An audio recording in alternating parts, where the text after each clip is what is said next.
Atenção! Este conteúdo não é indicado para pessoas sensíveis. Serão abordados temas investigativos, criminais, violentos e explícitos. A cada dia que passa, as redes sociais se enchem de imagens de casais aparentemente perfeitos, retratando vidas ideais. Duas pessoas dispostas a construir e constituir uma família. O que define a vida perfeita? Seria a disposição de duas pessoas para construir e estabelecer uma família? Seria o laço afetivo, o vínculo, a união e a proteção os pilares de um relacionamento ideal? Você conhece a pessoa que estará todos os dias da sua vida ao seu lado, até que a morte os separe? Agora, mergulhe neste caso sombrio e profundamente perturbador, pois está começando Filhos de Tarantino. Pra você que tá duvidando que Filhos de Tarantino realmente retornou, estamos aqui para mais um episódio. Hoje, episódio número 12, 11, não lembro, mas tá por aí. Estamos aqui, Thierry Lucas, Leandro Antunes. Hoje a gente vai falar de um caso muito macabro, que virou documentário na Netflix. Bombou pra caramba, um tempo atrás aí. Hoje tá em baixa, né? Mas ainda é um caso muito absurdo de se comentar. Qual que é esse caso, Leandro Antunes? Sim, vamos falar sobre uma vizinha... Opa, já falei tudo errado aqui. Já corta. Cenas de um homicídio. Uma família vizinha. Toma. Agora sim. E que família é essa aí? O que retrata esse bagulho aí? A gente vai contar aqui um pouco sobre o desaparecimento da mãe e suas duas filhas. Certo. Foi um caso que movimentou a cidade, a vizinhança, uma galera, uma massa. E pra gente falar sobre esse caso, tem um paralelo que a gente pode começar fazendo. Qual? Meu amigo Thierry já assistiu Garota Exemplar. Já. Um clássico, né? Um filme maravilhoso. A última vez que Ben Affleck atuou? Pois é. E traçando um leve paralelo assim entre o filme e o caso, vou fazer um resumo aqui, não vamos entregar, né, a história pra quem não viu, porque é um filme que merece ser assistido. Mas Garota Exemplar, basicamente, se inicia com o desaparecimento da Amy no 5º aniversário de casamento com o Ben Affleck, que é o Nick no filme, seu marido, né? Sim. E aí, a partir disso, se desenrola uma história. Só que, a princípio, o Nick é o principal suspeito, né? Principalmente pela cagada do cara dar um sorrisinho na foto de desaparecido dela. O cara da foto manda, né? Não, dá um sorriso, dá um sorriso. Do lado. E assim, a premissa do filme é que ela desapareceu, a vizinhança começa a falar sobre o relacionamento deles e tudo mais, e o Nick se torna o principal suspeito. Temos muitas reviravoltas, muitos acontecimentos. Filmão, indicamos. Não, Thierry? Tô falando com nós dois, mas... Claro, claro. É um bom filme de se ver, assim. Ainda mais quando você não sabe da história. Sim. E aí, partindo do Garota Exemplar, nós temos o caso da família Watts. Família Watts. Família Watts. Ficou branca agora aqui só pra eu ler nomes, né? Porque eu não vou lembrar de todo mundo. Mas, no dia 13 de agosto de 2018, a família Watts foi declarada desaparecida. Mãe e suas duas filhas, a mãe chamava Shannon, a filha Bella e a filha Celeste. A Bella, se eu não me engano, tinha 3 anos e a Celeste 5. Que isso, criancinha, pô. Sim, crianças. Foram dadas como desaparecidas. Mas antes da gente falar disso, vamos falar um pouco sobre como esse relacionamento começou e tal, quem são essas pessoas, né? Bora. Então, a Shannon, ela era uma mulher que ela expunha muito sobre a vida dela nas redes sociais. Então, no Facebook dela tem muitos vídeos, tem muitas fotos. Ela era uma mulher muito pública e ela falava sobre a batalha dela contra o lúpus, porque ela tinha. E que aí, é lúpus? é uma doença autoimune, certo? Uhum. Para mais especificações, temos que pesquisar para não falar mentira aqui. Certo. Tá. Mas ela fazia todo um tratamento e por conta da doença dela, ela achava que ela não conseguiria encontrar um parceiro ideal, ela não entraria num relacionamento por conta das várias complicações e de tratamentos e tudo mais. E aí, ela conheceu o Chris no Facebook e os dois se encontraram, né? E ela diz que ter encontrado ele foi a graça salvadora da vida dela, porque ela estava lutando contra o lúpus e achava que ninguém ia querer ficar com ela por N razões, né? Uhum. Ela relatou que você simplesmente não dormia bem se você tem lúpus. E falou que quando ela se encontrou com ele, ela conseguiu dormir por 4 horas no colo dele. Que é isso? Sem ser incomodada, na paz. E ela disse que parecia que Deus tinha enviado ele. Que é isso? De tão sincronizado que era o casal. Então, esse é um pouquinho de como eles se conheceram. Pelo documentário, né? Netflix lançou o documentário que mostra com imagens reais a família e toda a situação, o caso, como foi se desenrolando e os caminhos que levaram. E nesse documentário tem muitas imagens da família, porque, como eu disse, a Shannon ela era uma mulher que ela gravava muito.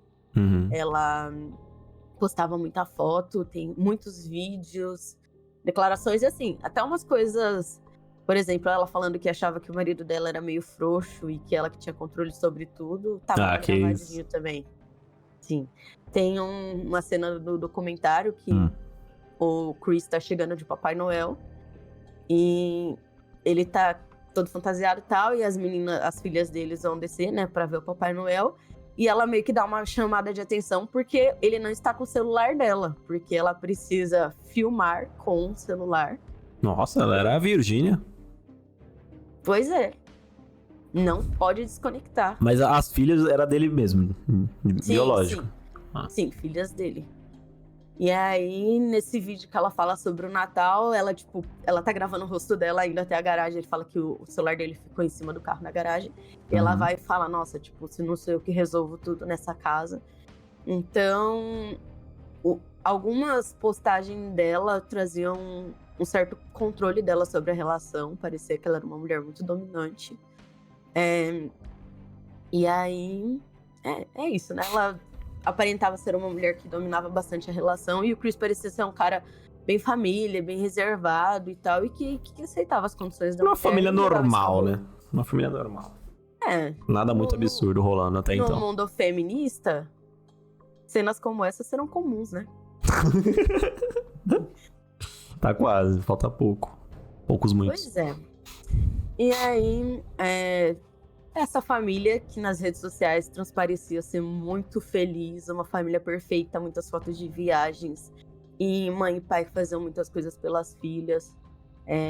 Uma família margarina perfeita, sabe? Que a gente idealiza. Sim.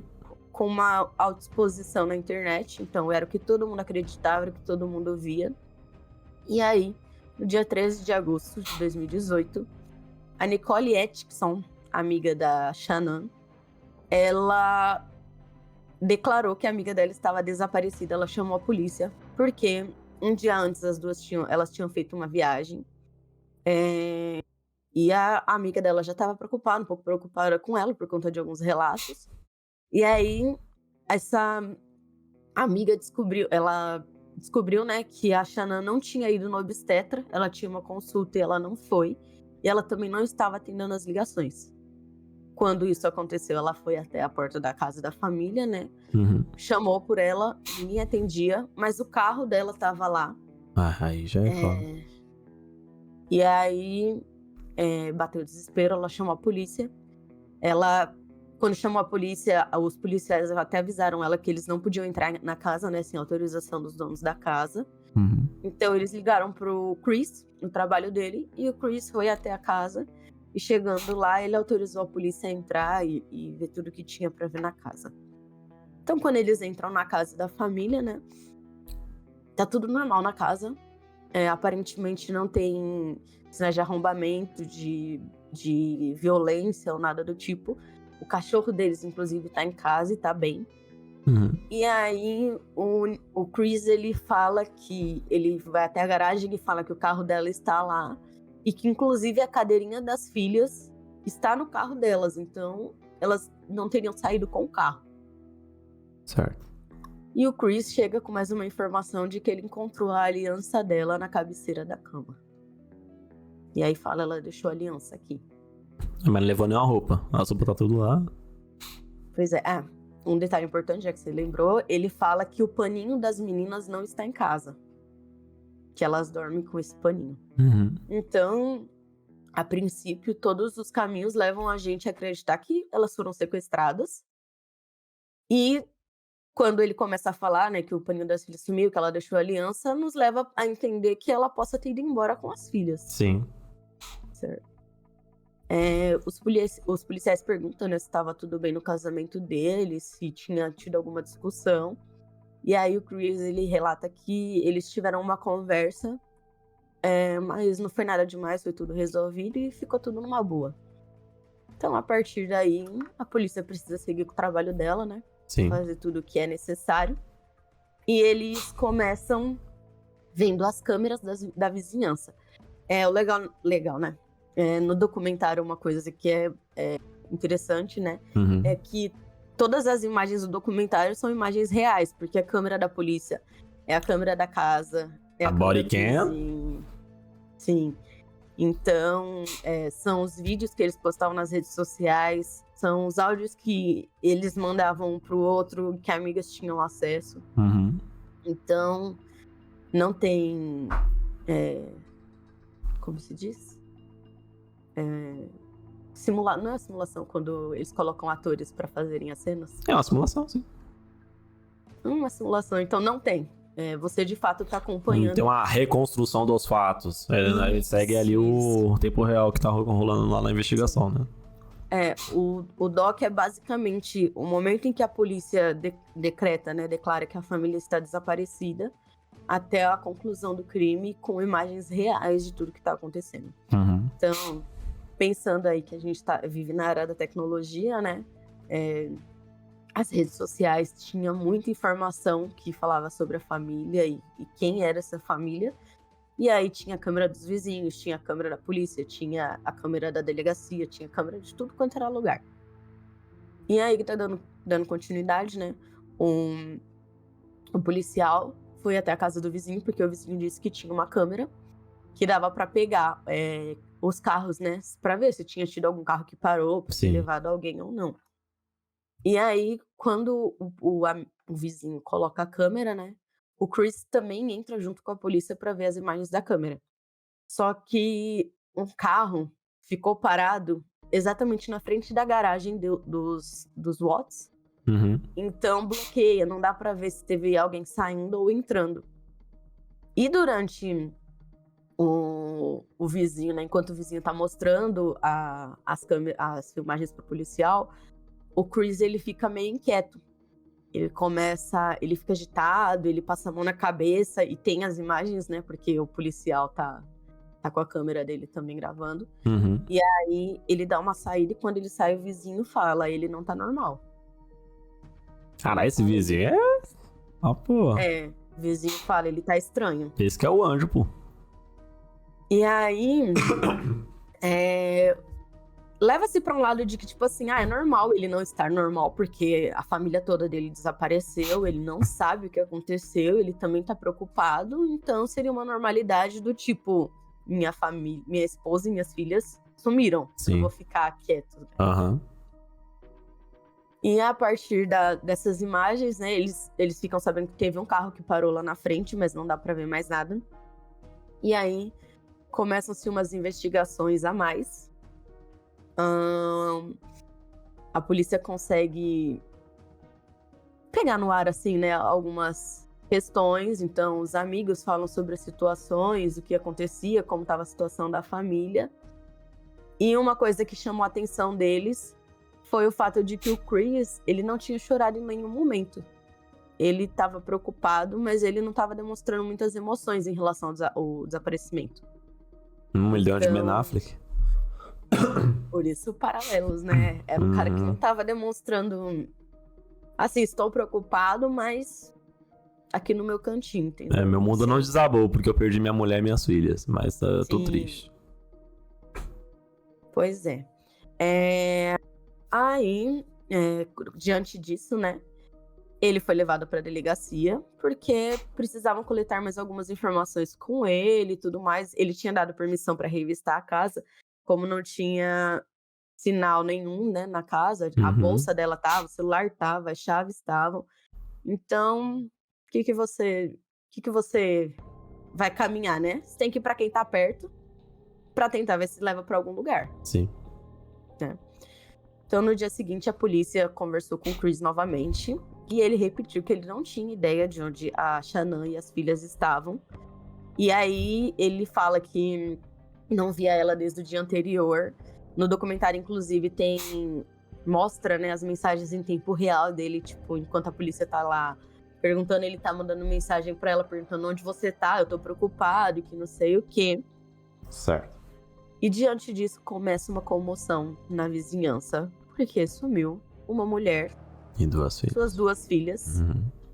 E aí, uma amiga vem e revela que ela estava grávida também. E ela Que estava é isso? grávida de, se eu não me engano, era 4 meses. Já sabia era o a barriguinha, já. Já sabia o sexo do bebê, já sabia tudo. Então não era um desaparecimento de 3 pessoas, eram 3 e meia? 3 e um pouquinho? 3 um pouquinho. 3 e um pouquinho. E aí gera uma comoção toda na comunidade, porque uma mulher grávida com bebês desapareceu. A imprensa local vai na casa, eles começam a mostrar a casa, fazer o retrato falado da família e tudo mais. E nisso, o Chris, inclusive, dá entrevista para a televisão pedindo para a mulher dele voltar para casa. Ele fala que não sabe onde ela tá, mas se ela estiver ouvindo aquilo, ele tá muito preocupado e ele precisa que elas voltem para casa. E aí, né, a gente vai pensar o quê? Você iria para que lado da investigação, assim? Eu acharia que, a princípio, eu ia falar que foi um sequestro. Porque... eu ainda ia achar que é que eu não vi as imagens, né? Não sei quanto pode envolver ali o sentimental de quem tá assistindo ele falando ali, né? Cadê a mulher de volta? Não sei o que, não sei o que. Mas eu ainda ia mais fundo nesse maluco aí. Então, quando eu vi o Doc a primeira vez, a princípio, eu falei, puta merda, sequestraram a mulher. Foi pelas imagens e tudo mais. Mas aí chega um momento que você fica, tem alguma coisa que não tá encaixando, né? Não tá batendo. E aí as investigações, elas vão avançando, né? E uma coisa que tem no Doc que é muito legal é que eles ficam fazendo um paralelo de, tipo, o que está sendo investigado com o que estava acontecendo na vida deles ao mesmo tempo. E aí, pra gente falar um pouco mais sobre o crime depois, né? Vamos falar sobre o que estava rolando na família. Bora. O casal, eles estavam passando por uma crise. O Chris, quando a polícia pergunta, ele não fala sobre isso. Ele fala que tá tudo numa boa, que tá tudo numa paz, que as filhas dele são maravilhosas, a mulher também. Inclusive que ela estava grávida. Mas os amigos, né, e as pessoas próximas, eles relatam sobre os problemas que o casal tinha enfrentado e estava enfrentando ainda, né? Um dos problemas maiores, assim, do casal era que a Shannon não ia com a cara da família do Chris. Então, chegou ao ponto de ela proibir as filhas, né, de verem os avós por parte de pai. Porque muitos BOs, inclusive a família dele não foi os pais dele não foram no casamento dos dois. Maluco. E aí a Shannon falava que é porque a mãe dele dizia que ela era muito mandona. Mas eles não foram no casamento. A Shannon falou que ela proibiu as filhas de irem lá porque uma das meninas era alérgica e a sogra dela tinha dado uma coisa pra menina comer que ela era alérgica. E aí ela acusou a sogra de estar tentando matar a filha dela. Que é isso? E aí não tinha uma boa relação com a família dele. Então já era um fator, né, sobre o casal e a relação deles. Uhum. Eles viajavam, mas quando eles viajavam porque os pais não moravam no mesmo estado, se eu não me engano, que eles. Então eles viajavam, pegavam um avião para ir ver a família, e a Shannon viajava com as filhas para ver os parentes dela, mas não estava com uma relação com os pais dele. Teve essa questão com os pais. Outra questão que aconteceu, né? Tem áudios e prints dela conversando com amigas de que o Chris não estava mais procurando ela sexualmente falando. De Que isso? que ela tentava de tudo. E até é explícito, assim, o que ela fala, de que, tipo, ela está até com muita vontade no momento e ele está deitado e provavelmente ele vai dormir. Então ela falando ao vivo com amigas, expondo o cara. Nossa. E mandando foto dele cochilando depois, falando, tá vendo? Aqui pronto, e é o cara aí. Como é que é isso? Fotinho da cara. Então ela já estava expondo pras amigas que a relação deles, ela parecia que estava meio desgastada e que ele não estava procurando mais ela. E a Shannon começou a desconfiar que o Chris tinha uma outra mulher. Uhum. Mas ele negava. Ele sempre negou. E ela acreditou que quando ela engravidasse de um menino, as coisas mudariam. Porque o sonho do Chris era ser pai de um menino. E ela engravidou de um menino. Ela estava grávida de um menino. Mas ela falou que as coisas não mudaram. Inclusive no doc tem muitas mensagens assim de ela falando quanto ela estava insatisfeita. Ela fez uma viagem para Carolina do Norte e ficou, se eu não me engano, 15 dias lá. E ela, tipo, o cara não procurava as filhas. Ela mandando mensagem de você não está fazendo nem isso, né? Nem só a parte de pai de perguntar se elas estão bem. Falando que ela estava sozinha tentando recuperar um casamento e que ele não estava nem se esforçando. Tá louco. Então, tem bastante provas de que o casamento não era aquilo que estava sendo exposto nas redes sociais. Né? Aham. Já tava rachando já. Então eram tudo flores, mas por baixo, só terra podre. Tava já. E aí, teve essa questão do casamento. E as amigas já sabiam que a Shannon tinha essa desconfiança de que o Chris tinha uma amante, mas o Chris sempre negou. Então a família estava passando por algumas situações difíceis, ele estava se ausentando como pai, e ela estava cobrando muito esse fato de tipo, ele não ser mais um pai presente, um marido presente. E aí ele mandava mensagens para ela falando que tudo ia ser melhor, que ele ia melhorar, que ele amava muito ela e que as coisas iam se resolver. Uhum. E aí voltamos para o desaparecimento da família. Tá, só um instante. Nesse lance aí todo que ele tá aparecendo na imprensa e tudo, a família dele não aparece junto com ele. É só ele sozinho. Não, né? é só A família ele. dele nem fala, nem comenta nada. Não, tipo, lá só tem ele. Tá. Aparece eles entrevistando vizinhos, os vizinhos estão preocupados. E só tem as emissoras entrevistando ele, né, sozinho. Uhum. Inclusive, se eu não me engano, quando ele dá uma entrevista que vai pra TV, ele tá até, tipo, parece que ele tá com roupa de trabalho e tal, mas só ele que tá com a cara tapa lá. Uhum. Ninguém mais. E aí, como a investigação não estava levando pra lugar nenhum, né, que indicasse um sequestro ou alguma outra coisa, a polícia começou a achar que o Chris, ele tava meio indiferente, né, com o desaparecimento. Ele estava preocupado, mas não o quanto era esperado. Uhum. Já passou um tempo e ele já tava ficando mais de boa, né? Não vai achar mesmo não, hein, galera? Sim.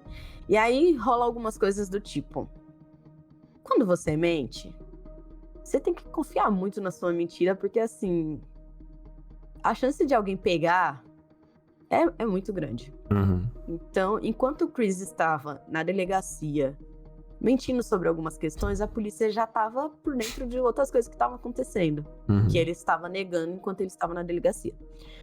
E quando isso acontece, né, de eles perceberem que estava rolando umas inconsistências, eles decidem colocar ele para fazer o teste do polígrafo. E aí tem imagens também, né, ele na delegacia indo fazer o teste do polígrafo. E eu não sei se é uma psicóloga ou se é uma investigadora que faz o teste com ele, não lembro. Mas ela conversa com ele, pergunta se ele tá confortável para fazer o teste. porque aquilo pode causar insegurança. Ele fala que ele nunca fez, mas que ele faz numa boa e tudo mais. E aí ele faz uma primeira vez o teste, ela faz algumas perguntas, né, do tipo, seu nome, quantos anos você tem, e ele pergunta, né, você Sim. tem alguma coisa a ver com o sumiço delas? E ele fala não. E aí a investigadora, vou tratar como investigadora aqui porque eu não lembro, ela pega e ela dá uma mexida nos equipamentos e fala pra ele, às vezes você pode estar muito nervoso, né, então a gente vai fazer as perguntas novamente pra você responder. E aí ele faz o teste uma segunda vez, ela sai da sala já sabendo que ele tá mentindo, né? O desenho já rabiscou demais, né? Já fez o coração tá aceleradíssimo. E aí o que pega no teste do polígrafo é que realmente alteram, né? Quando altera suas... Como você diz? Seus batimentos, né? Sim. Ele vai demonstrar lá que você tá com inconsistência ou que você tá uma pessoa coerente. Ele vai mostrar se tem alguma alteração no seu cérebro, no seu corpo, né? Então, ela volta pra dentro da... Ela sai, né? Não fala pra ele o resultado. E aí depois ela volta com o policial. E fala pro policial... O policial fala pra ele, né? Não tem como você mentir mais, porque o seu teste deu que você está mentindo. Então é melhor você falar a verdade pra gente, porque não tem pra onde você fugir daqui. E aí os policiais insistem, ele fala que não tem nada a ver, que ele não tá mentindo, que o teste deu errado e tudo mais. E aí a investigadora, ela faz um trabalho bem psicológico, assim, pega na mente dele. E ela fala pra ele que não tem como voltar atrás, que se ele fez algum mal pra elas, já foi feito. E que eles só querem encontrar elas e saber onde elas estão. E aí o Chris, nesse momento, ele pede pra chamar o pai dele. Ele meio que dá uma desestabilizada. Fala que acha que não vai dar tempo do pai chegar, porque o pai mora em outro estado, né? Mas o pai dele já tava lá. E aí ele pede pro pai entrar na sala. E a polícia deixa a câmera pocando lá, né? Estão vendo tudo. Deixa lá. Pai e filho Tá rolando conversando, intimidades, e eles... Uma hora vaza informações. Pois é.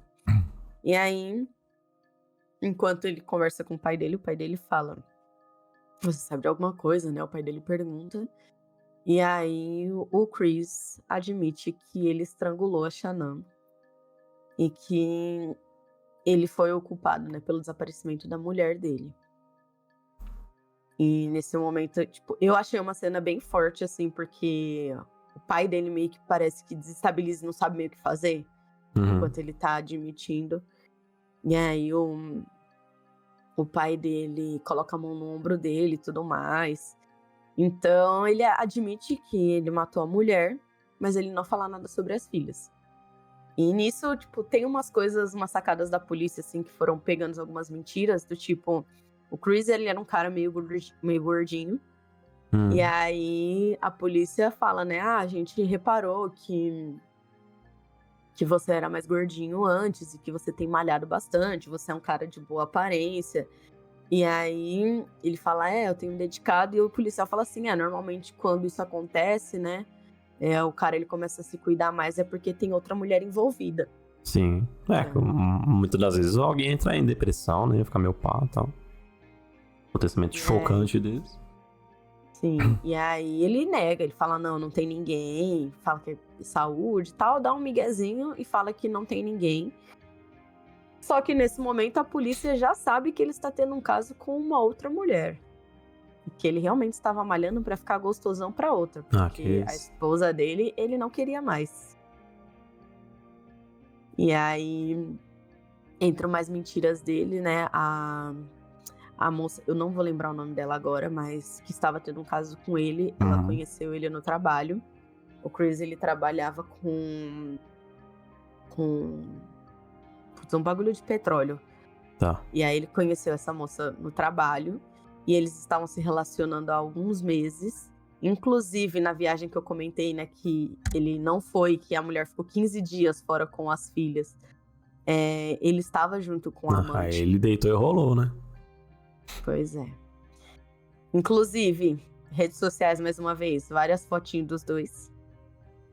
Que isso. Todo ver. Mas a polícia até pergunta, né, pra moça se em algum momento ela deu a entender que a família atrapalhava o relacionamento deles ou que as filhas atrapalhavam o que eles podiam ter, e ela falou que não, que ela nem sabia sobre o desaparecimento. Então ele Aí eu mentiu pra já. ela. Um bagulho rolando na TV e tudo, mas tá me moscando. Então, falou que ele deu uma mentira pra ela também sobre isso. E o cara estava realmente tendo um caso. A Shannon já estava desconfiada também, né? Quando ela já estava tendo aquelas conversas com as amigas. E mulher faz investigação, né? Tá Ah. desconfiada, Assistiu o Catfish da MTV.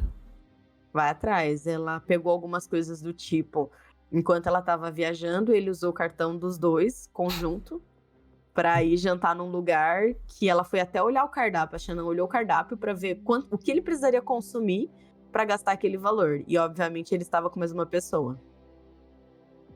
E era Aí essa pediu os moça. 4 pratos, né? Aí. Pois é. Aí o Chris, né, admitiu que ele realmente estava traindo a mulher, que ele tinha uma outra pessoa.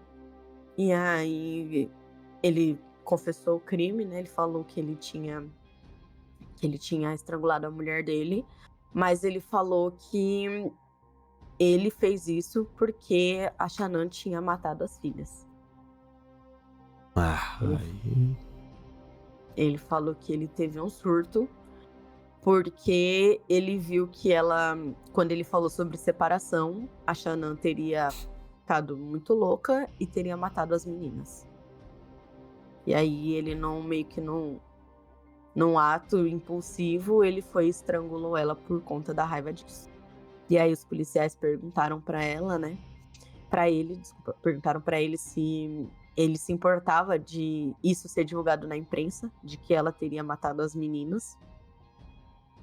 E aí ele meio que dá uma travada assim, mas ele mantém essa história de que ele matou a Shannon porque ela tinha matado as meninas antes.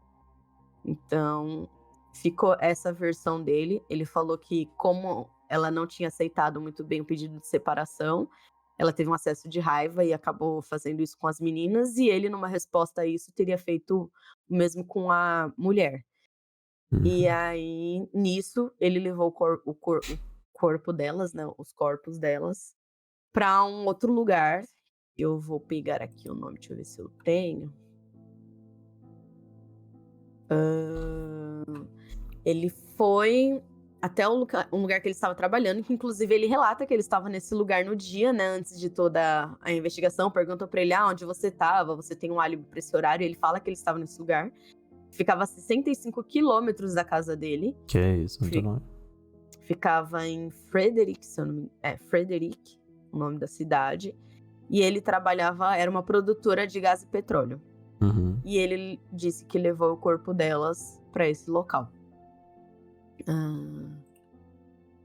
A polícia vai até o local quando eles mostram imagens, né, da região, perguntam pra ele onde ele deixou. E aí, nisso, a polícia já tá com imagem, tem um lençol jogado no meio do lugar lá que ele tá, que ele deixou elas.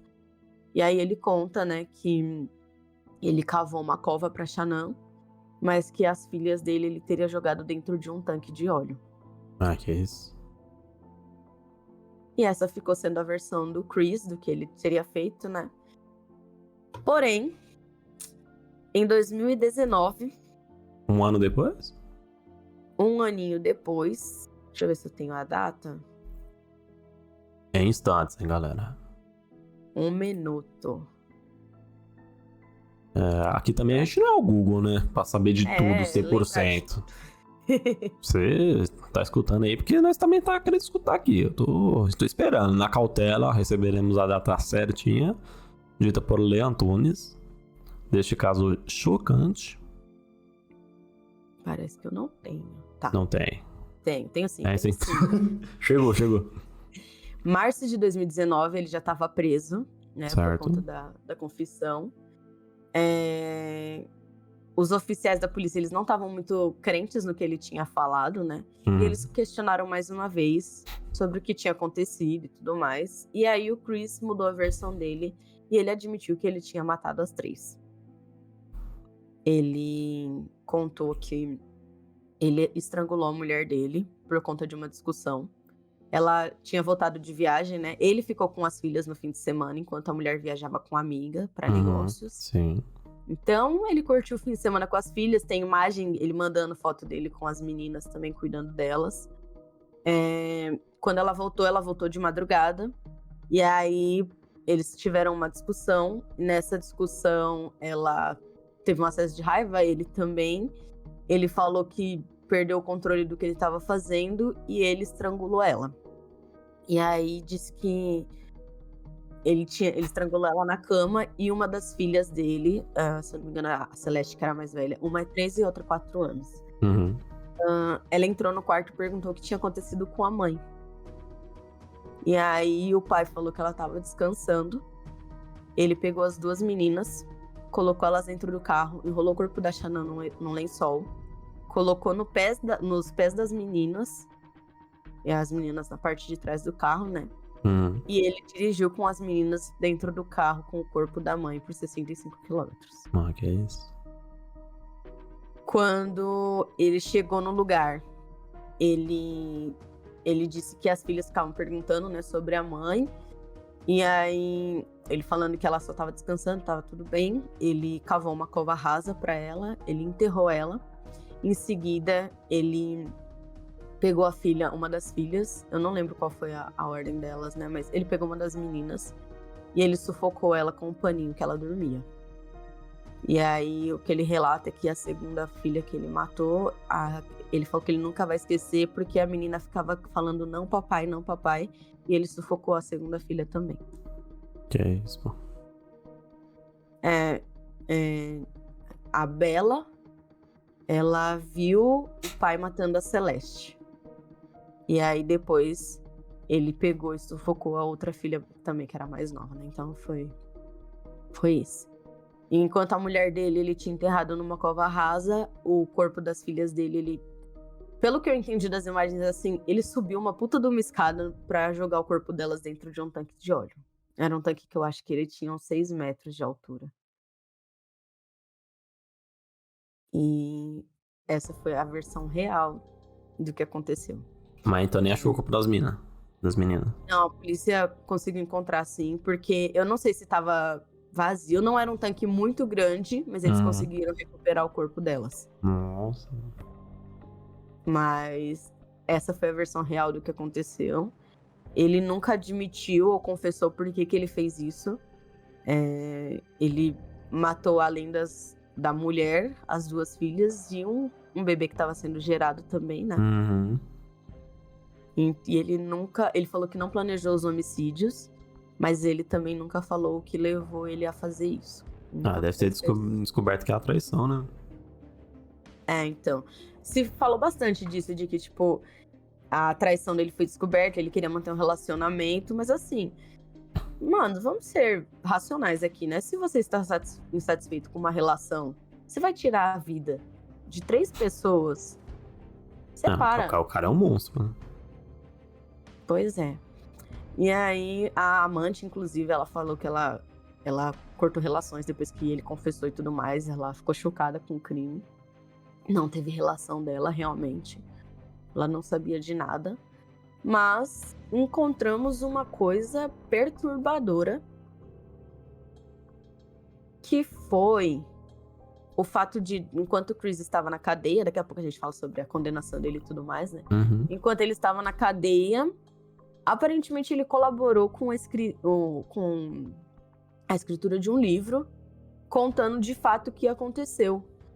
E aí, é bem tenso, porque ele fala sobre a filha falando para ele não fazer aquilo. Ele comentou, né, que as últimas palavras da criança foi papai não, falando que a criança se debateu contra o cobertor e tudo mais. Mas isso foi ao ar depois que ele conversou com a polícia, esse livro aí? Enquanto ele estava na cadeia. O nome é Letters from Christopher. É de que ano isso aí? 2019. Que isso, pô. Foi no ano seguinte. É bizarro, né? Eu achei aqui alguns trechos. Eu achei alguns trechos aqui do que ele falou. Cabuloso, pô.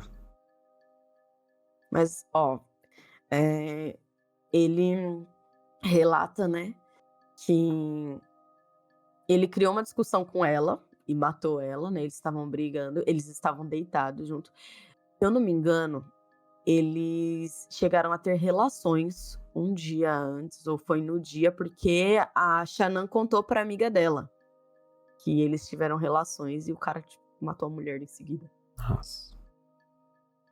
E aí tem um trecho aqui que ele diz assim: não é estranho como eu olho para trás. E o que eu me lembro tanto é do rosto dela ficando todo preto com manchas de rímel. Seus olhos se encheram de sangue. Quando ela olhou para mim, ela morreu. Eu sabia que ela tinha ido embora quando ela se aliviou. Depois que a Shannon morreu, a Bella e a Cissy acordaram de novo.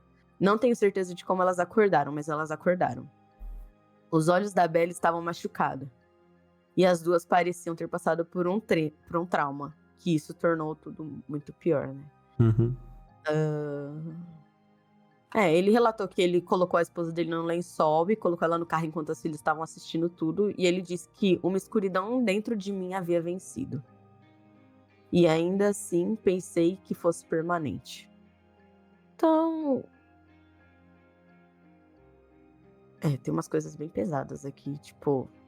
De acordo com o livro, quando ele largou a Shannon, ela posou de bruços, como se ela estivesse segurando o bebê que ela estava carregando. É umas coisas bem tensas, assim. É isso, foi bizarríssimo que o cara fez. Eu acho que o pior, assim, as filhas...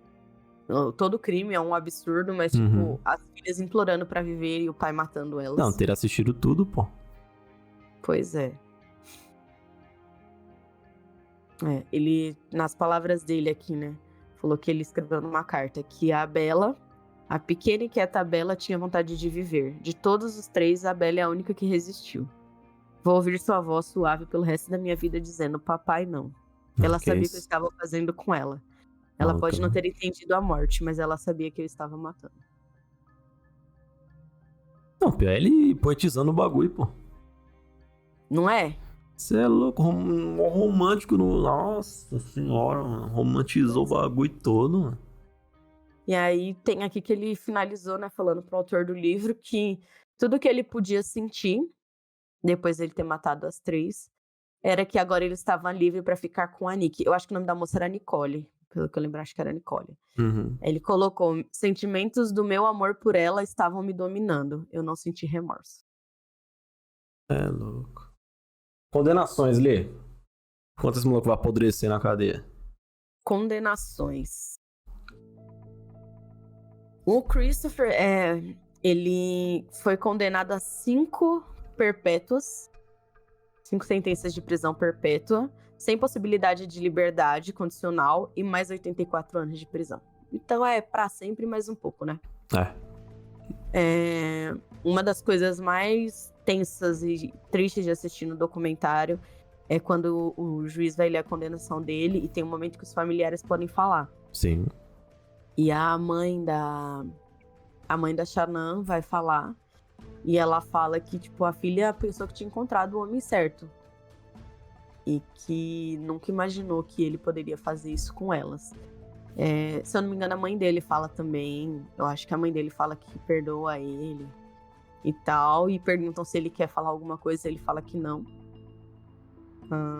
E condenadíssimo para sempre. Ele tem aqui o tipo de crime, vou ler, né? Porque são muitas coisas. Ele foi condenado com 4 acusações de homicídio em primeiro grau, interrupção ilegal de uma gravidez e 3 acusações de ocultação de cadáver. Tem informação de quanto ele tinha pegado antes dele contar todo o desfecho do bagulho? Tipo, quando ele já tava na cadeia? Não, porque eu acho que ele só foi condenado depois, ele tava preso. Eu acho que a condenação só veio quando ele... Porque tem aquele tempo, né, que os caras sim, ainda vai virar julgamento ainda, pá. Então. Então, a princípio foram essas perpétuas já de cara e Já foi. Não só as informações são muito pesadas, quanto o fato do documentário ser com as imagens reais do bagulho, né? Meu, tem, tipo, as filhas mandando vídeo falando que ele é o melhor pai do mundo. É muito tipo, triste de você assistir. A princípio você não faz ideia, mas você já vai por alguns caminhos que falam, puta, mano, foi esse cara que fez alguma coisa, tudo leva pra esse lado. E acho que o pior é ter um paralelo das confissões e tudo mais, terem vídeos, imagens de, tipo, a mulher se dedicando pra família e as filhas totalmente apaixonadas pelo pai. E no fim o cara se dizer que ele estava completamente dominado por outra mulher e por isso ele matou a família. Não, o cara já era ruim, né? Aí só virou a chavinha e ele se tornou completo ruim. Ó, a gente tem a informação aqui, ó, de que as perpétuas que ele recebeu, né? Por conta das mortes e os anos a mais que ele recebeu, 48 anos adicionais pela interrupção ilegal da gravidez e 36 anos pela ocultação de cadáver. Ele ainda teve direito à fiança de 5 milhões, mas ela foi revogada. Ah, tá. Porque 5 milhões na caixa? Oxe. Não é? Só consegue uns dinheiro do nada também, né? Do nada. Não, mete uma agiota aí. Aí é foda, né? Não tinha nem que ter direito, não tinha nem que ter que revogar, nem existir esse assunto, pô. Não é nem pra existir esse assunto aí. Pois é. E essa história da família Watts. Certo. Documentário na Netflix é bem completo. Qual o nome do documentário? Lança de novo aí pra nós. Maria. Que isso? Cenas de um homicídio. Certo. Uma família vizinha. O que você ia complementar mais aí? Acho que era isso mesmo, que minha cara ficou escura de novo. Por causa da tela. Mó brilho que fica. Certo. Mas e foi isso. O caso cabuloso na Netflix. Não só esse, né? Tem muitos casos cabulosos lá de documentários na Netflix. Eles investem muito em história pesada. Pra quem... É que é foda falar, né? Pra quem gosta é um prato cheio. Ninguém gosta disso, porra. Mas pra quem, sei lá, quer ver o quanto a crueldade pode existir dentro de um ser humano, tem diversos documentários na Netflix que relatam sobre diversos casos bem pesadíssimos que rolou no mundo inteiro aí. Este foi um dos. Fiquei chocado. Lembrando que eu faço o papel do telespectador, né? Eu estou por fora do assunto, então ela acaba trazendo tudo e eu vou tirando as dúvidas que você, ouvinte, também talvez tenha a dúvida que eu tô tendo no momento. E ela quase sempre tem essas respostas. Algumas vezes ela não tem, mas aí não é culpa dela, né? É o que chegou pra nós. É o que chegou pra também, povo. Né? Porra, não sou um dicionário também, né? Que é demais, né? Ela não é o Google também, né, rapaziada? Oxi. Inclusive o Google, ótima ferramenta de busca. Uso bastante. Mas não pode cair no Wikipedia, né? Você tá caindo no Wikipedia. Não. Aqui, ó. 5 fatos curiosos que a gente lê. E foi esse mais... diga. Não, só pra complementar aqui que o documentário é um doc rapidinho. Ele tem 1h20. Tem muitas imagens, então... Se você quer ver como uma investigação é conduzida e como os caras conseguem pegar as pontas soltas e linkar tudo, é bem interessante isso, porque ele te mostra os caminhos pra onde o cara queria te jogar e como a polícia foi indo pro lado oposto, assim, né, com as informações que eles tinham. Sim. Inclusive sobre as redes sociais, né, que a família que aparecia nas redes sociais era uma coisa, mas tem muitos áudios e muitos vídeos de conversas que mostram as crises e outras coisas da família. Então, é interessante para quem gosta de investigação e tudo mais. Rapidinho o documentário. Triste, mas bem completo. Isso fica triste, mas ali pelo menos tem uma pitadinha assim, ó, de que pelo menos existiu um pouquinho de justiça referente ao assunto. Então, tipo, você chora, mas seu coração fica um pouquinho quentinho. Só um pouquinho. E é isso, este foi mais um episódio de Filhos de Tarantino. Segunda temporada, tá só começando, tem muita coisa aí pra chegar. Talvez em algum momento exista alguma participação aqui especial. Quem sabe, né? Não é não? Será? Quem será? Meu Deus, quem será? Mas enquanto a gente não consegue este convidado, a gente se mantém aqui com os assuntos e casos mais absurdos do mundo. Finaliza aí, Lia Antunes. Deixe seu parecer final deste episódio. Homens, apenas parem. É isso.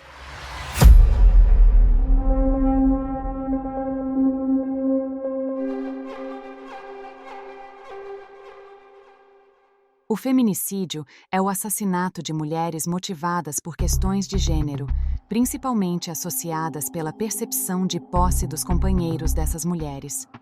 5 mulheres foram mortas por um parceiro ou familiar a cada hora em 2021. Parentes cometem 56% dos feminicídios no mundo. 3 mulheres morrem por dia no Brasil por feminicídio. O Brasil é o 5º país que mais mata mulheres no mundo e registra um feminicídio a cada 6 horas. 6 a cada 10 assassinatos de mulheres no mundo foram cometidos por parceiros íntimos ou familiares.